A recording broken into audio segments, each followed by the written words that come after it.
Hey guys, welcome back to the Pulling Curls podcast. Today on episode 179, we are talking about tips for you if you are afraid of having a C-section. So let's untangle it.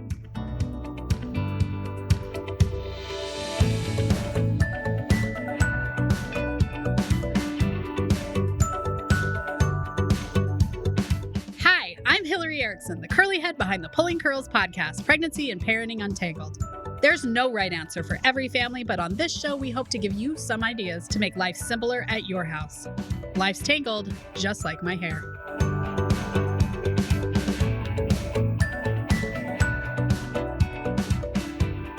Before we get started, 2 episodes you can also listen to, which I will link to in the show notes. Episode 174 is on a similar vein. It was on what to do if you're afraid of an epidural, so be sure and listen to 174. And in episode 169, I talked to my friend Rachel, who had a very positive C-section experience. We do have other C-section podcasts in the 170 episodes that we've done, so you can also search for them over on Pulling Curls. Do you feel prepared for your delivery? In just 3 short hours, you can be prepared for the confident, collaborative delivery you want. You'll know what to expect and how to talk with your healthcare team, and there are no boring lessons in this class. I'll use humor, stories from my 20 years in the delivery room to engage both of you. I love how Alyssa told me that she found herself laughing at things that used to sound scary. Most of all, you guys are going to be on the same page from bump to bassinet. Join the online prenatal class for couples today. You can save 15% with coupon code UNTANGLED. You can find the link in the show notes.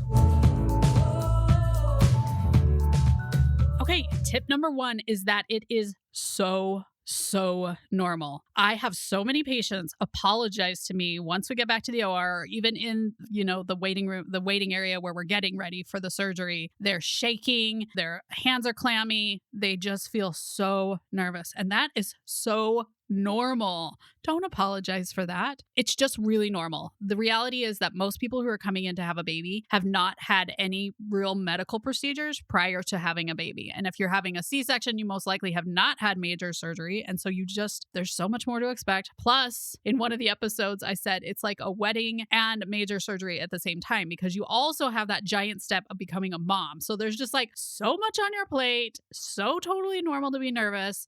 Don't think that other people are being cool with it, because I can't think of any patients that were just like, yeah, it's not a big deal, and really meant it. Like some tried to act cool, but then we'd get to the OR and they would not be cool, or everyone was just nervous. So don't feel like that's unusual to be nervous for this. The next tip I have is that there are lots of ways that we can try and make you comfortable if you tell us what is wrong. Because again, everyone thinks, well, it should be obvious that I am cold in the OR, right? But some pregnant women are still hot in the OR. FYI, the operating room is chilly. We keep it that way because it's less likely to grow germs. Plus, doctors have several layers on when they're performing surgery. And of course, we need the doctors to not sweat into you. So that's why the operating room is kept pretty chilly. But if you are feeling cold, then tell us. We can put warm blankets on you. They can actually put in warm IV fluids that can help circulate through your whole body and warm you up. So there's lots of ways that we can help issues that you have. If you really want to see the baby be born, a lot of people feel like they're missing out. And so they want a clear drape, or we can take the drape down for a little bit, all those different kinds of things. Now, I will say we had clear drapes for a while and we were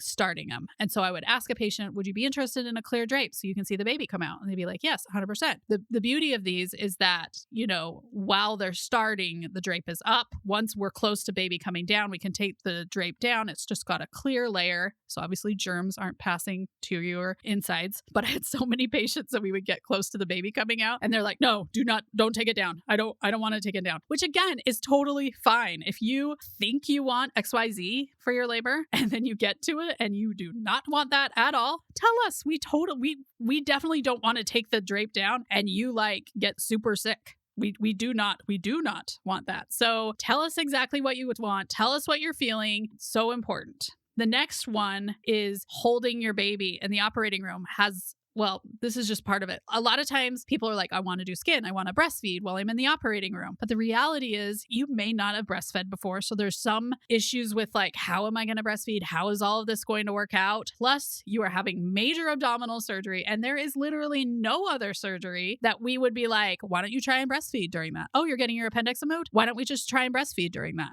right? No, most of the time we put you to sleep. Now, there's reasons that we don't put you to sleep. I have a whole article on the pregnancy nurse on the difference between general and spinal, but there's a lot of reasons that we don't put you to sleep. But breastfeeding can be awesome if you want to give it a shot. And you need a supportive partner and usually a supportive anesthesiologist in order to give it a try. Sometimes we do skin to skin, but some moms, they're like, here, hold the baby. And it's just too much. Again, major abdominal surgery. We wouldn't make you do it during an appendicitis. So why are we making you do it now? Just tell us, right?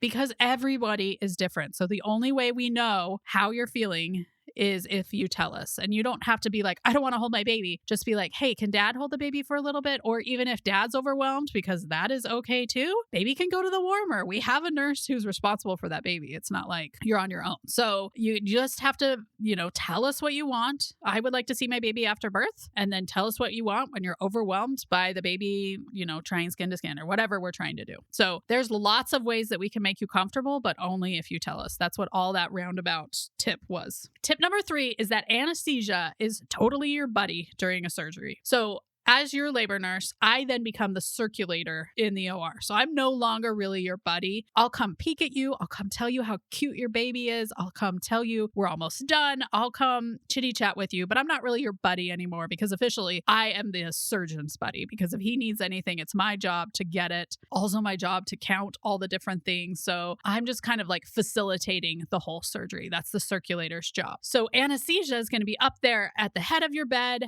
They're going to be the ones that you tell. And I will say that there is a special breed of anesthesiologist who chooses to do labor and delivery. They are different than maybe the anesthesiologists who choose to do trauma. In fact, at the hospital I most recently worked at, those were 2 entirely separate different workforces. So if you did trauma, you did not do labor and delivery. I think just because of how they took call and it was a big group and all these different kinds of things. But most anesthesiologists are so excited to be there with you. This is one of the funnest parts of all of anesthesia that they get to do. They're super excited to be in the OR for something so fun and exciting. It is way better than like a total knee or anything like that. So they want to make you comfortable. A lot of them have smaller kids. They just enjoy being, around people who are similarly aged to them. So they are your buddy. They're going to be the ones that you tell what you need, what you don't need, all those different kinds of things. So I think that's something that can be really comforting. A lot of people are like, well, he's the doctor. No, they really are your buddy while they're up there. And they really try to act the part most often. Fingers crossed you get one that's like that. And then tip number 4 is to take a prenatal class. So many people just try and ignore the C-section in their minds. They don't want to know anything about it because they think if they learn anything about a C-section, they will end up having a C-section. And that's not the case at all. The more you're completely in the dark and it's just a scary thing sitting next to you, a 1/3 of patients in the United States end up having a C-section. It is in your car when you go to labor and delivery, that chance. And you don't want to leave that just as like a scary thing in your life. You want to understand it a little bit and be ready for it if it were to come. I've had so many patients who end up having a cesarean section from my prenatal class who are so grateful that they actually went through that chapter and were a little bit prepared when they went into the OR. They knew it was going to be cold. They knew there was going to be a lot of counting. They knew all these different kinds of things. The video really is just like 15 minutes. So I'm not like shoving C-sections down your throat, although I have a lot of information on C-sections, especially if moms are choosing to have a C-section or their baby's breech, they know they're going to have a C-section. So take a prenatal class and one that includes information on C-sections. I will say a lot of doulas have prenatal classes and they do not have enough experience on C-sections to really teach it in my estimations, because I have been in hundreds, maybe even thousands of C-sections. I just have seen more, so I can tell you a little bit better than they could. Just a little pitch for a labor and delivery class taught by an experienced RN. Anyway, those are my 4 tips for a C-section. I would totally recommend going back and listening to Rachel's podcast about how positive her experience was and how much she enjoyed it. I think a lot of people who find out their baby's breached, it's not turning, it's like a worst case scenario for them, whereas Rachel just had such a good experience. And I want you to know that that is often the case. And sometimes I think even C-sections are more quote unquote magical than vaginal deliveries because the mom is just laying there waiting and then that baby comes and it's just just like glitter sprinkles everywhere. Like it's just magical because they're just waiting and then they appear like magic. If you guys have any other questions about C-sections or things that you're afraid of, go ahead and find the post for this episode over on Instagram. I would love to chat about it with you because information is key in this one, right? Don't miss it. We have great episodes coming up. The first one is about 3 habits for healthy eaters. And then the next one is 5 things to expect when you go home after having your baby at the hospital. So stay tuned. Thanks so much for joining us on today's episode. The Pulling Curls podcast grows when you share us on social media or leave a review. If you do, please tag us so that we can share and send you a virtual hug, which frankly is my favorite kind of hugging. Until next time, we hope you have a tangle-free day.